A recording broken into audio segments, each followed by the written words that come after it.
pretty self-explanatory. The reason I've asked you to ponder some of the things that you wish you could do or wish you had done or want to do is because while you're listening to me tell you my story, I'll be referring a lot to dance and art, but that might not be your medium or something that interests you.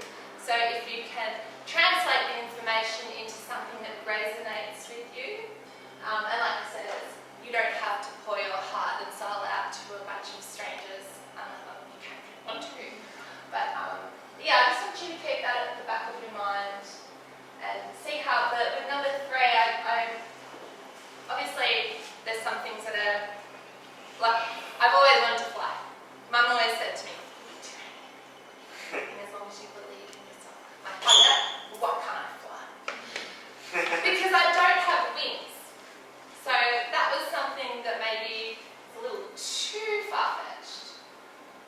But I can glide. You know, there's gliding. But that's just terrifying, isn't it? So think of some things. It could be learning a language or an instrument or something that you've thought about a lot, but for some reason you haven't quite got there yet.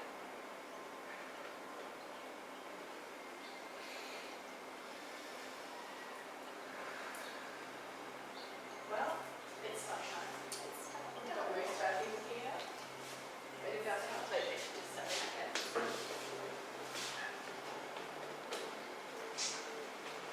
Oh my goodness! So exciting!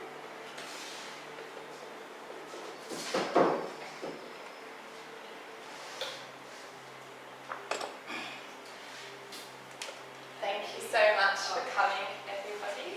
This is Claire. This is the boss. I'm going to hand over to her for a second. Just some basic housekeeping. Housekeeping. Yes, some of you already know where the bathroom is. You'll need a key to get there. I'll be reminding. Just go to the end of the corridor and right through the glass door. Need the key to get into the bathroom and back again. And if you need water, we have water. If you want soft drinks, I can sell you soft drinks. I might take some photos for Language Learning social media. If you really don't want to be in a photo, tell me now. Okay, and Kate is also herself lovely Dan here at the back. He's been doing some videography, mainly of Kate. But It's for my own, like, just for my records. It's not to splash over Facebook for you to see 5 years ago. so yeah, if you're super not okay with that, it's actually more likely that you won't be seeing people sitting there. But we sort of back some heads and that kind of stuff. But yeah, if you're really, really keen on what you want to do, then just let me know. And if you wanted to post on social media about what a wonderful time you've had, we're at Language Learning and the hashtag Language Learning is fun. So please have fun.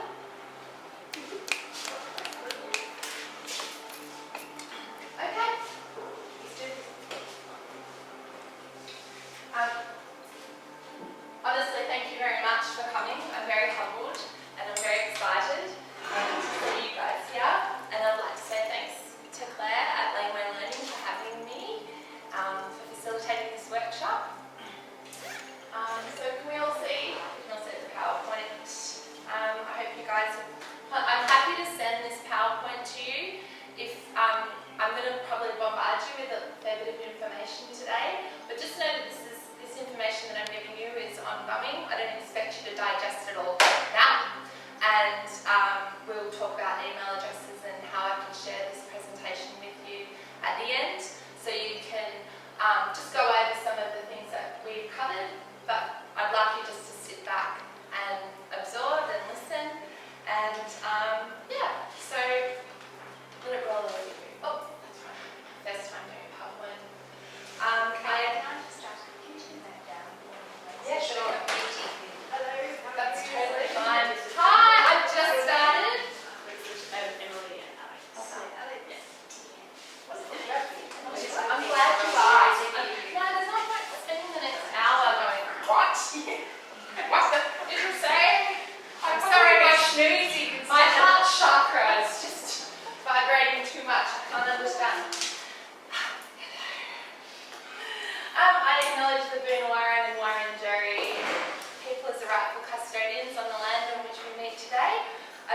respects to the elders past, present and emerging, and support the fact that sovereignty was never ceded. Alright. The age-old question, the meaning of life. I don't profess to have the answers, but I think I've got a pretty interesting theory for us all to explore today. So I assume you guys are here because you're interested in learning, and that's wonderful. You're basically halfway there, and I really hope that you guys can get some DIY self-help out of this workshop. That's basically it in a nutshell. I've had some experiences in my life, and I've applied some methods that I feel have really, really helped me. And even if one of those methods helps one person in this room, then my job is done, and I'm happy. With a bit of luck, it will help all of you. And as I said earlier, the work we're going to do today is ongoing. It doesn't just end today. I'm on social media and email, even phone number if you're not on social media. And I encourage you to reach out to me and discuss things with me, maybe even at a later date in private, especially if you don't feel comfortable doing it here in a group of people. So, like I said, apologies if I bombard you. This workshop's a work in progress, and I've just recently modified it. So I really hope that the stories that I tell you today can be translated into something that's relevant to you. So thank you all for coming, especially the people that I've told to come. Who are here purely because I said, come to my workshop. So I am here because, for a lot of reasons. I have been a dancing teacher for the last 20 years, and now I've completed my degree in sociology, and I'm doing my honours thesis in art therapy. I've had a lot of good feedback in regards to my teaching methods, and I've been told that I'm a good teacher, so I may as well roll with it. So I'm transitioning to art therapy as part of my graduating project, and by sharing the stories that I'm going to share with you now, I genuinely hope to help people, and that's pretty much it. I just want you to love. Just want you to love. So I'm also here because I hear people say a lot, oh, I wish I could do that. I can't draw, I can't dance, I can't do this stuff. And I'm like, yeah, you know what? Yes, you can. You might not do it at a professional level, but you can damn well do it. And I'm sick of telling people this, so I'm just going to tell you all, say, yes, you can do it. You can. On your terms. The other reason why I'm here to share some of my stories is because I've, like all of us, I've been through some stuff. I've had some trauma. And you know that saying, be the adult you wished you had as a child. So there's some things that I wish someone had knocked some sense into me when I was a teenager. So once again, if I can share that with adults and young people alike, then it's creating a cycle of healing and just generally giving people information that I think is really important. So I'm an experiential learner, which means I don't want someone to tell me how to learn the way I'm sitting here telling you right now. I want to do stuff. I want to, if I see someone doing something, I'm like, I can do that. So all of the things I've achieved in my life has been out of sheer arrogance. I was utterly convinced that I could do stuff. And I go try it, and then sometimes I do it, and then sometimes I go, oh my god, and go watch a YouTube tutorial and go, oh, right, that's how you do it. But experiential learning, learning while you're doing, is much more effective than other forms of learning. I had some questions that I wanted the answers to. For example, why am I so hyperactive? And I am. I go 100 miles an hour. Why do I procrastinate? How annoying is procrastination, and we beat ourselves up for it all the time. I wanted to know why I had repetitive toxic relationships, and I've created 7 cycles, more with platonic female friends than boyfriends, but either way, I just didn't understand. Like, I'm many people. I've had my fair share of battles with mental health, and that confused me as well. Why? Why am I depressed? Why am I struggling with this? Why is this so hard? We live in a first world country. Come on, Kate, get it together. I've also had my fair share of issues with self-medication and addiction, and it's going to be an ongoing work. It's going to be ongoing work for me for the rest of my life. But you know, we've all got our drug of choice. It might not necessarily be substance abuse. It might be shopping for relationships or therapy, where it's a rich tapestry of self-medication, and it doesn't necessarily have to be drugs or alcohol. And I was also really interested as to why I had such a rough time at school. And I wanted the answers to these questions. I wanted to know why. I wasn't satisfied, it wasn't good enough, so I've been on a big journey to discover some answers, and I'm going to share those answers with you and hope that they resonate with you.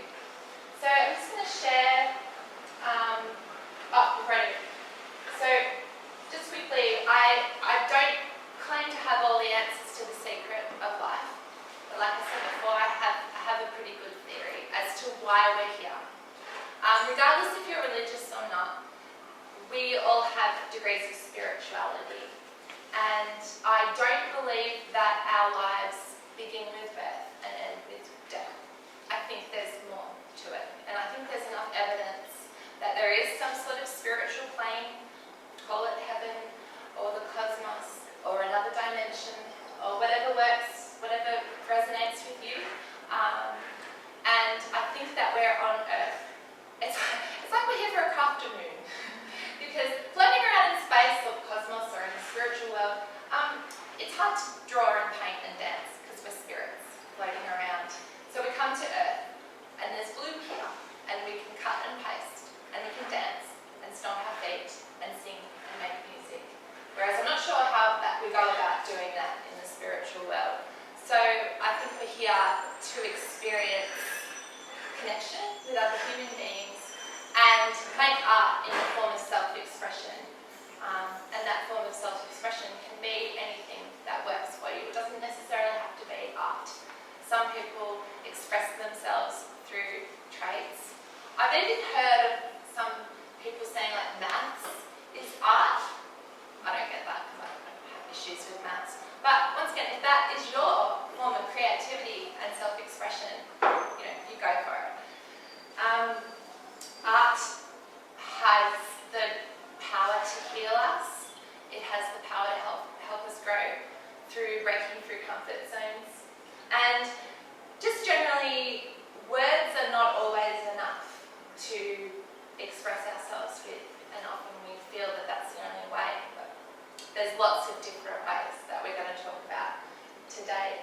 And art, it's primal. And the reason I believe that it is a spiritual thing is, you look at babies and little kids who, before the weight of the world comes crashing down upon them and then all the layers come, when you see a baby that can't walk and you put music on and they start moving. Alright, so no one's taught that baby to do that. It's pure instinct. Babies want to smush and mash and have a tangible experience, and we're so big on tactile learning with babies, but then something changes when we're older, and we're not allowed to jump in the mud and shove stuff in our face and paint things with mud because we're allowed to behave ourselves. And the other proof that we are here for a tangible artistic experience is the social structures of tribal societies across the planet. Societies that have never come into contact with each other, they all dance and they sing and they make music and they adorn themselves with fashion, and it all comes down to, attracting a mate or, sorry, the butt flying in my eye, ceremony and initiation. Their art supports their society and their society facilitates their art, which in turn helps you develop your own identity and your relationship with yourself, your relationship with community, and your relationship with spirituality. I've done a lot of work looking into and researching the First Nations people across the world, and it's the same thing over and over. So just some quick stories that I wanted to share with you about how art has healed me in ways that I probably didn't even plan it to. So as I've said, I've danced my whole life, and there's been some key times in my life where dance has allowed me to really process some pain or trauma, and allowed me to release that in a way that whatever else I was doing just wasn't working for me. So I remember once I was in class when I was about 16, and then I was about to commence a routine that was pretty tricky, technically and cardio-wise. It was a really difficult routine. And I had a bit of a misunderstanding with my teacher just beforehand, and she deflated me a bit, and I didn't feel great. I actually was on the verge of tears, and I had two choices: run out of the room or begin this routine. And the music started, and a friend of mine looked at me and she was like, yep, fine. And the music started, and I started my routine. Well, I smashed it. I literally flew around. I hate saying literally. Why have the Kardashians ruined a word? I flew around the room. I really did. I landed everything perfectly. I stretched and I pointed my feet and I pulled off all my quadruple turns. And I was in the zone. That's what flow is. I was flying. And after it was all over, at the end of the finish. And I looked up and I was like, I wasn't angry anymore. I was feeling really frustrated at the start, but I actually danced my feelings out and danced my anger out. And the same friend that had asked me if I was okay was like,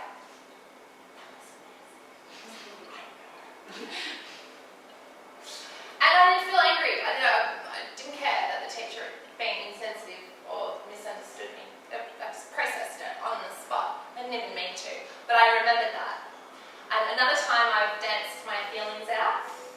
It's true, you really can dance your feelings out. I know it sounds corny, but I was about to go on stage. I was at the National Theatre, and I have danced there many times before. When I was a child, I was about to go on stage, and there was a horrible accident where a girl was, so a lever backstage was bumped and a girl was hit. Remember that? That's my mum. And a girl was hit by a very heavy, what's those things that the backdrops sit on? What was it? Spring thing. Heavy metal pole hit this girl in the head. And because we were backstage, it was horrible. I can't imagine how traumatic it was for her, because just seeing it was traumatic enough. And the ambulance came, and it was pretty horrible. I blamed myself. I was part of the group that was about to go on stage, and I just carried this with me for over a decade. So I found myself there, well over 10 years later, about to go on stage to do yet another really hard routine. I don't know why these teachers were trying to just prove to us that they were fitter than us or whatever. And stupidly, I was leaning near this lever that had caused this accident. And this woman that had been working at the theatre for 100 years said, "Oh, come out from there, darling. We had an accident well over a decade ago. It wasn't very nice, so come out of there." And I was like, because I was there when that accident happened. I didn't say anything because I thought I was going to go to jail. I thought I was responsible for it. So I was like, was she alright? Because I never found out. I never knew what happened to this girl. I didn't know if she was brain damaged or dead or and I had carried this in my heart for a really long time. You know, as kids, you don't say stuff, you don't tell people stuff when you're a kid, you just... And I said, "Was she alright?" And the woman was, "Oh yeah, she was fine." This guilt that I had been carrying with me my whole life was gone. And then my music started, and once again, I flew on the stage, and I flew around the stage. And I barely even remember it, but I know I stretched my feet and I landed all my jumps perfectly. And this story is interesting.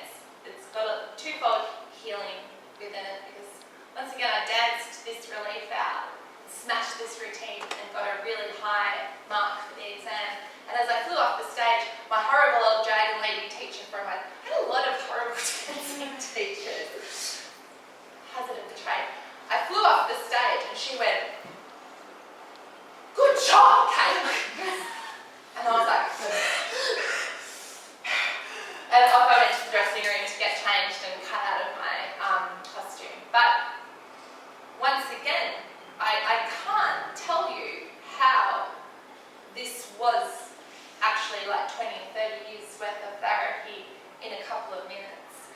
And it's given me a beautiful memory to hold on to and remind myself of how my dance has helped me process things. Another quick story of art therapy and how I've experienced it without really meaning to. It was being completely unintentional. Like I said before, I like to think of myself as a jack of all art. I like to pride myself on picking things up very quickly, and then I watch a YouTube tutorial and actually learn how to do it. But a friend of mine wrote some music. It was beautiful music, and his lyrics were awful.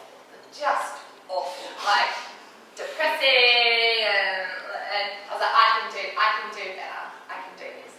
Did it out of sheer arrogance. So I started putting a song together, bit of gibberish, writing lyrics. You know how it goes, guys. You just sort of blah blah blah, sing along to it, and slowly a song starts to form itself. And then I realised halfway through that this song was about some things that had happened in my childhood that I was kind of pissed off about. I was angry. I felt let down by some authority figures, and I was holding a grudge, and I was struggling to process it. No amount of talking was helping.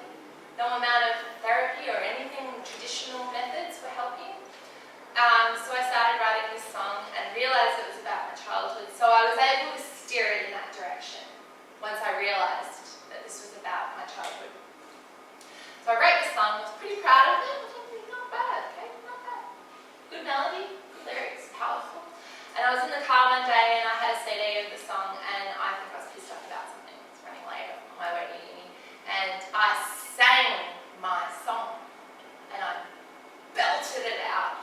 And there was so much power in what I had created. It was just a timing thing.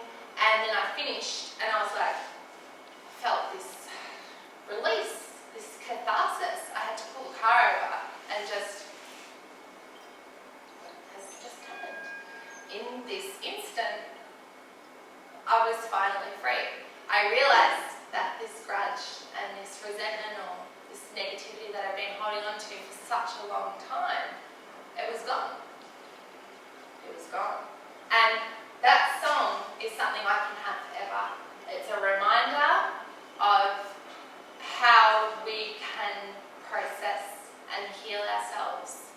And now that I know that it's possible, I can get better at channeling that. It's not as easy as you say. You just go, right, I'm angry, I'm going to build something and channel it into it. It's something that it takes time to learn. So we're going to talk about that today. So I've talked a fair bit about art. We're also going to talk a lot about habits and why we have bad habits and how we can have good habits. A method of habit rewiring that I want to mention is a Japanese concept called Kaizen. It's very simple. Do something for 2 minutes a day. Just force yourself. We can do anything for 2 minutes. I can plank. If I can plank for 2 minutes a day, I can do anything for 2 minutes a day. Might be torturous or not. I've applied the concept of Kaizen to 2 things that I've had great success with. Learning an instrument, the guitar. I just couldn't get the motivation up to do it. I was dragging my heels. Proud to pick up the guitar for 2 minutes a day. And now, I can play the guitar. And one of my bucket list things is to play a live gig, which I'm going to do really soon. And I can actually play, like I'm not just jump down, kick around, regular pop. Like I can play the guitar. I've also, I'm sure lots of people I've had battle with my weight my whole life. I've gained and lost weight, I've lost weight, goes on and on. But after I was pregnant with my first child, I weighed 120 kilos. I weigh 70 now, and I was quite overwhelmed with how I was going to go about losing this weight, and I had no idea what to do with myself other than just force myself out walking is something you can do with most babies, and I just stripped away this feeling of overwhelmness of just walk around the block. Just walk around the block. Once you get out the door, and you walk around the block, you're like, I can do another block. It's just that getting started bit. And 12 months later, I was 70 kilos. And I did it without diet, shakes, and I did it without gym. I did it on my own because no one's going to tell me how to do anything. So I had to do it my way. And I think I've managed that pretty well from since then. So, yay me. So, they're just some examples. Coming back to art. I promise we'll go a little quicker now.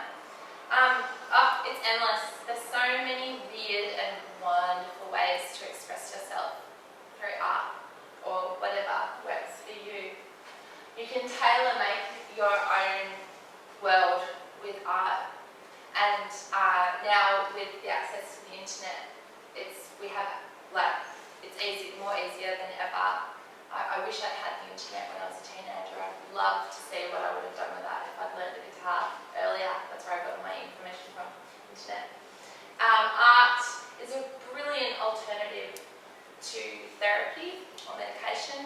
Not that I've got anything against therapy and medication. They work for some people and they can save lives. But I feel that holistic approaches can be worthwhile trying first. And like I said in my story earlier, if you can learn how to channel and harness your power, you can be your own therapist. You know yourself better than a therapist would. It takes a long time to find that dynamic and get the combination right. Also, if you're like me and struggle with meditation, remember that time in grade 5 when you take your underpants to swimming and you had to wear your swimming for the rest of the day? That time you said something really dumb in front of somebody and I'm like, oh, I'm going to have dinner tomorrow. I think I feel like dumplings. I struggle. Give me a scalpel and a picture with 1,000 windows to cut out. I'm all over that.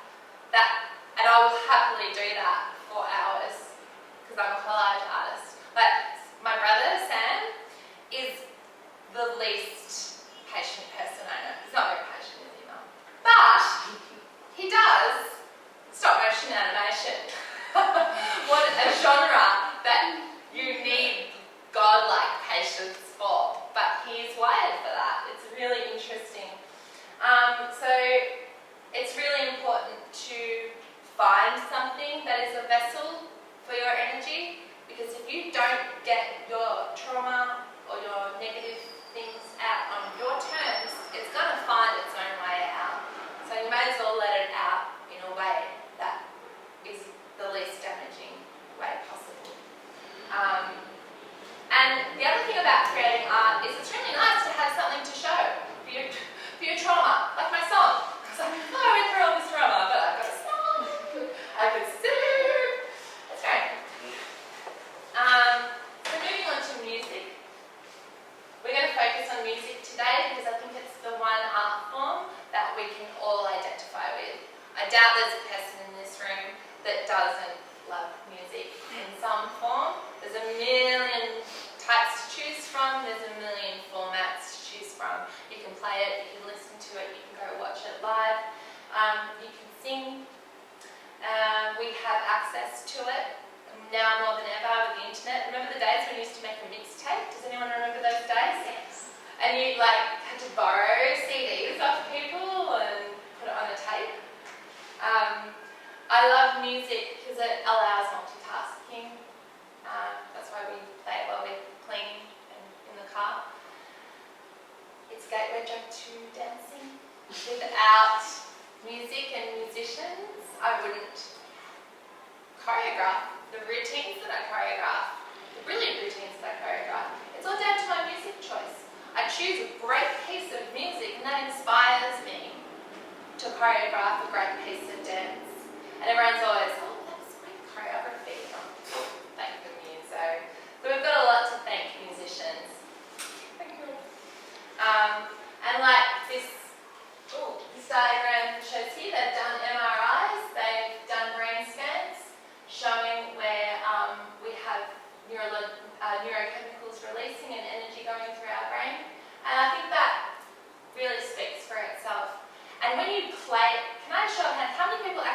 play music, like play an instrument. I bet you're being shy. This includes singing. Does it count the drug going out? Does what? I just made a driver sneeze, so I'm good. I think that does. I really do. It's percussion maybe, but yeah. Yeah, That's music. yeah, definitely. When I learned to play the guitar, and now I can actually play a song the whole way through and sing and try and get a nice sound out of it, and I'm thinking about my rhythm and my tone of voice and all of those things. When you finish playing a song, you're just like, I don't know how musicians play for hours at a time. It's exhausting because it uses so many different parts of your psyche and your brain, and I highly recommend it. I've got a little experiment to do. I want to talk about frisson, frisson. I'm not sure how to say that. I'm pretty sure it's frisson. And I was saying before, frequencies is a whole other workshop.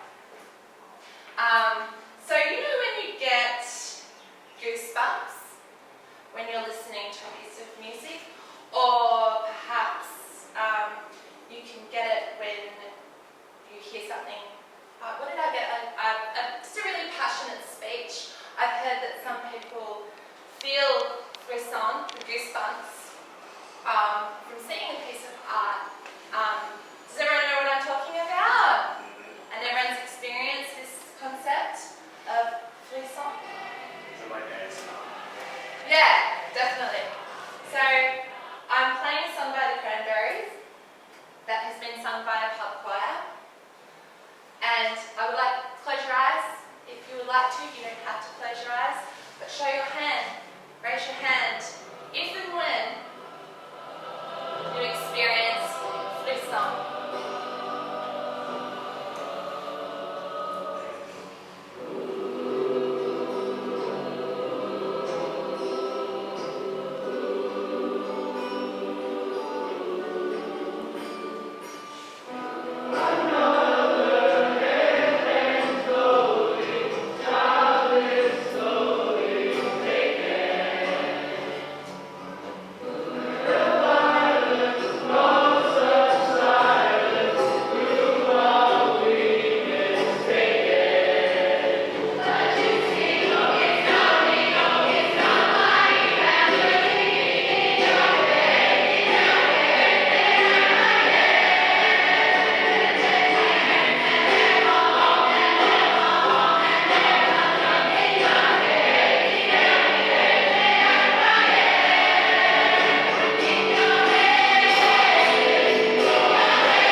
you know the term mama say, mama sa, mama kusa. Everybody, you know that? Mama say, mama sa, mama kusa. I would like to spend the next 60 seconds, all of us, if you're not comfortable doing it, just be like, well, I'm going to do it. If you are comfortable, let's dive in. This will make more sense in the next section. So we're going to start chanting. And I know there are some singers here, so take one for the team, guys. Raise your voice. Don't be shy. We're all friends here. You might kind of crack yourself, but it's for a reason. We're doing, what's it called? Realia. Yeah. You were telling me about realia the other day, when I can sit here and tell you stuff, but unless you actually experience it for yourself, stepping a little bit out of our comfort zone, experiencing realia helps you learn better, and we'll be going on to do that in a minute. So, if you don't want to sing, just look at my lovely pictures. So we're going to do mama say, mama sa, mama kusan. We're just going to chant it. We're not going to sing it, we're just going to say the words. And I'm going to lead.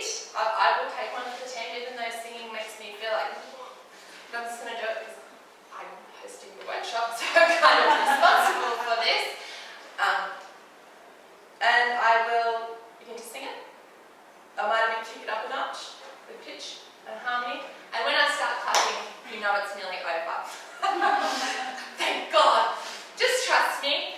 This might be a disaster or it might be amazing. Either way, it's going to prove my point in regards to what we're going to talk about next. So I'm just going to dive in head first. I might end up doing this by myself, and if so, that's my own fault for trying to get people to do stuff that they don't want to do. So like, just remind me of what we mama say, mama sa, mama kusa. That's right. Kusa. Michael Jackson. What song is what Michael Jackson song? Oh, yeah. Mama say, mama sa, mama kusa. So we'll start chanting. Then we sing. Then we might try and go up to another note. Just like I said, I'm not going to try and train you and do harmonies. Then when I start clapping, you know you're going to be out of the torturing, painful time quite soon. So just trust me on this one.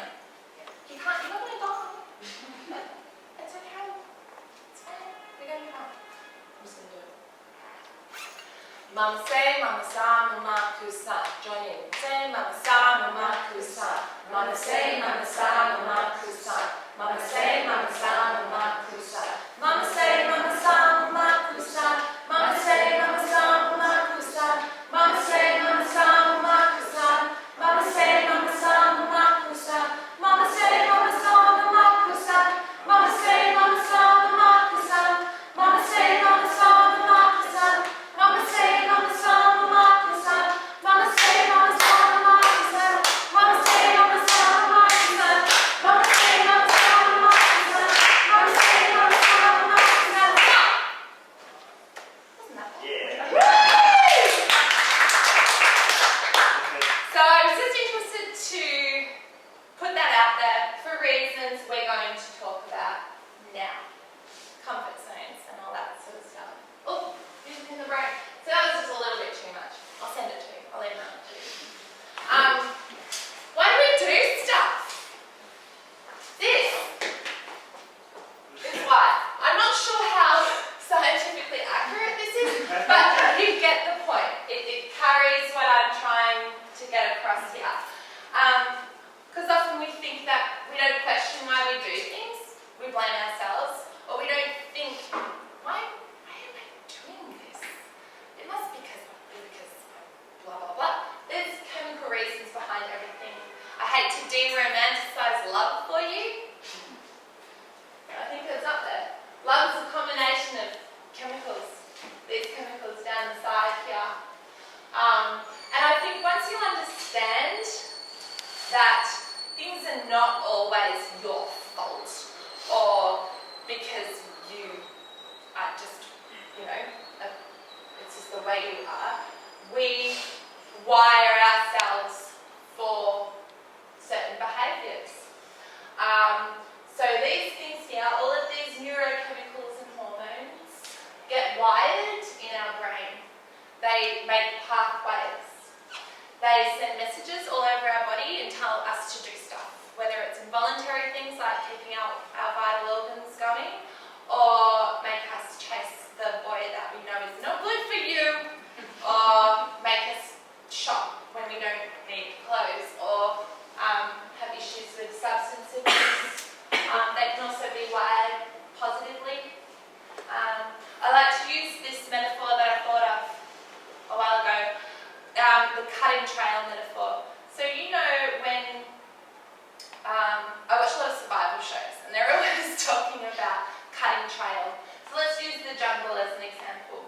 If you're living here and your water's over here and there's thick jungle in between, you've got to make a trail. You've got to cut a pathway. You've got to cut down the vines, clear the fallen logs, clear the ground so you can easily walk from your place, from your hut, from your little off-grid house to the water and back again, safely and easily. You don't want to be climbing over stuff and fighting vines and monkeys.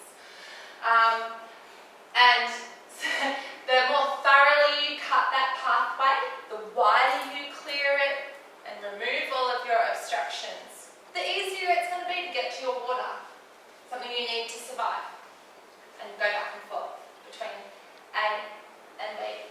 That's a neurological pathway. And we are constantly cutting trails in our brains all through our childhood and all through our adult life. And these chemicals that are released in our brain, or these hormones that are released into our bloodstream, are there to, like I said, send messages and regulate our instincts. So you know how animals just know how to do stuff? And you're like, how do they know that? And it's their neurological wiring that's telling them to do that. And I think humans we're quite disconnected from our instincts a lot of the time. This is why oxytocin is a really good example. Oxytocin is the reproduction chemical. It's really handy because it makes you want to love people, makes you want to hug people, it makes you want to kiss the boys and the girls and make babies, pretty much. It gives you a little chemical reward. And this is another reason why I've begun my journey into exploring this idea of chemical pathways, because I really wanted to breastfeed and I couldn't understand why it was so hard, and I had my second child, so I'm determined to do this, and I remember sitting next to another breastfeeding mother and she's like, don't you love that little release of gooey love? Oxytocin's the cute hormone. You know when you see something cute and you're like, that's so cute, I want to squeeze it. That's why when we have babies we want to keep them alive by feeding them, because motherhood is a tough gig. And if you didn't have a little chemical release of oxytocin, we wouldn't have survived as a species.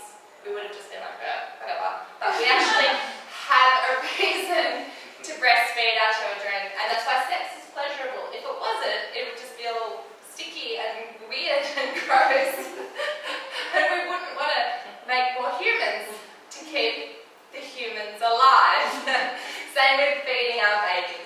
So I remember this breastfeeding mother saying to me, oh, don't you love that little release of oxytocin that you get? And I was like, what?